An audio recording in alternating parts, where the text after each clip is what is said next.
The Hooniverse is finally here. Doctor Who has finally announced its first big spin-off, but it comes with a catch. Before we jump into this, my name's Aidan Green. I'm half of the 50% Doctor Who podcast. We like to just drink beers and talk about Doctor Who. We bring you all the latest news. We've reviewed every episode of New Who. Like, that's a great, fun feat. We have a good laugh. We're here to have a bit of fun, a bit of banter. That's what we like to do. So make sure you subscribe. We are on a push for 1,000 subscribers. Will we get there before the 60th? Who knows? But let's dive straight into the first of many 60th anniversary adventures coming this November, which I'm super stoked about, which is Tales of the TARDIS, which is the new spin-off. We sort of heard some loosey-goosey stuff about this back in, I think, last month's Doctor Who magazine, where Russell said that he felt like they could do more to celebrate Doctor Who's 60th anniversary. In September, they jumped in and did a studio session for 6 days and filmed with a whole bunch of actors, and we now see that in the form of Tales of the TARDIS, which is a really cool little 6-part series, all coming to BBC iPlayer on November 1st, and you can see you've got all sorts of cool amalgamations of the 5th Doctor and Tegan, the 6th Doctor and Perry, Sylvester McCoy's back with Ace once again, along with some older faces from very, very early days of the classic era, including Fraser Hines, who I've been wanting to see back on screen for yonks, and I'm so glad that we finally can. So this is awesome. We can see that it's all sort of filmed in this, I guess, retrospective TARDIS bits and bobs from all sorts of TARDIS history, as well as someone pointed out that you can actually see handles. You know, Matt Smith's little Cyberman boy, he's hidden in there somewhere. Love that man to bits. So that's an awesome set. I love what they're going for with this, and from what we can see online, it's unclear exactly how this is going to play out, but these Doctors and Companions are going to be looking back on a specific story, so we know that the 7th Doctor and Ace are sort of looking back on the Curse of Fenric, which is a really great idea to get new fans into the classic era, because it's going to be a mixture of old and new stories, a bit of an omnibus, so collecting, you know, all of the Curse of Fenric together, but then I guess intercutting bits of the 7th Doctor and Ace looking back, and they've said to be in character throughout the series. So it's not just Sophie Aldred and Sylvester McCoy looking back. This is the 7th Doctor and Ace looking back in newly written scripts. These scripts are written by Russell T Davies, Pete McTighe, and Phil Ford, which are all incredible Doctor Who writers. Don't know if you've heard of them. You know, Russell T Davies. Don't know what he's up to. I'm stoked. The series sounds really fun. The other great bit of information we got is that this is officially the launch of the Hooniverse.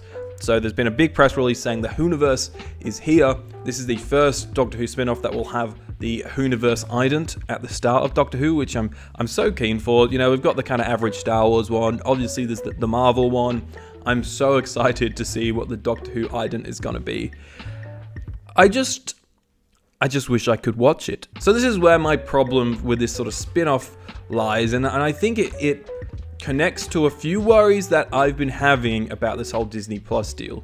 And that's that this spin-off is exclusive to BBC iPlayer, meaning that if you don't live in the UK and you don't pay a license fee, then you can't watch this spin-off. And you know, I would pay a license fee. I would pay a BBC iPlayer subscription or something if I could watch this. Happily, I'd love to support the show. But because I live in Australia, I don't have any legal access to this show, which is a massive bummer, especially when we're trying to launch Doctor Who into this new era at the moment, and you have portions of it that are exclusive to the UK, and I understand that the UK is the home of Doctor Who, and, you know, they have, I guess, more right to Doctor Who than anyone else, but at the same time, it's like, why are we, in 2023, why is accessibility of new TV shows, big new TV shows, so hard to come by? We know that Disney Plus around the world is now only going to be the home for new Doctor Who, so at least for the foreseeable future, there will be no series 1 to 13 on Disney Plus. There will be no Classic Who on Disney Plus, and in Australia, that's a massive bummer because you can't even watch Classic Who on streaming services. You've got to get the Blu-rays and physical media, which, you know, I get and I love that, but, you know, we're talking about looking for general audiences jumping onto Doctor Who. It's really not that accessible.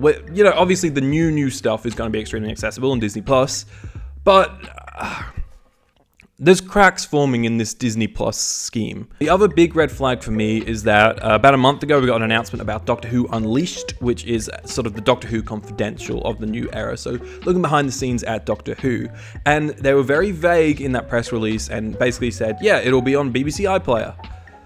Didn't say anything about a global distribution. For me, this all is connected. I don't think that Doctor Who Unleashed, for now, is going to be on Disney+.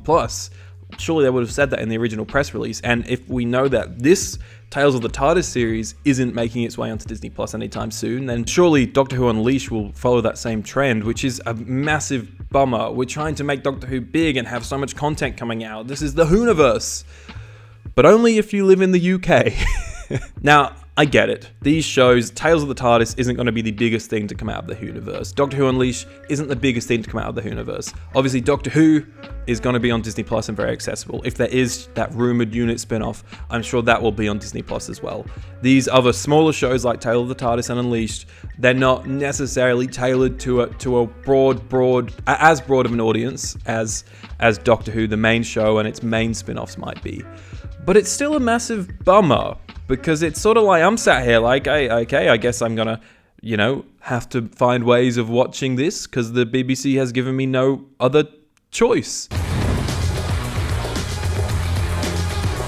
I hate to say that, but that's what it's come to. And for me, this has been a massive bummer. I seriously have been so stoked, and I've always stood up for this Disney Plus deal when people have had, some problems, I've been a bit weary about it. I've always been backing it up, but for this for me is the first time I've been like, okay, maybe there is problems. We know Disney Plus, they're in a stage at the moment where they are obviously making a lot of their own content, but they are not preserving it. So there's been there was a kids movie that was on Disney Plus for about a month, and then they took it off because it wasn't doing well. That movie is now nowhere to be found. It was a Disney Plus original movie, and now it's nowhere to be found. And there's a few cases like that. I think the Willow TV series, I don't really follow that, but I think the return of that series has been taken off of Disney Plus and is nowhere to be found. And that is just like mind-boggling to me. Like, we should be preserving media, and so.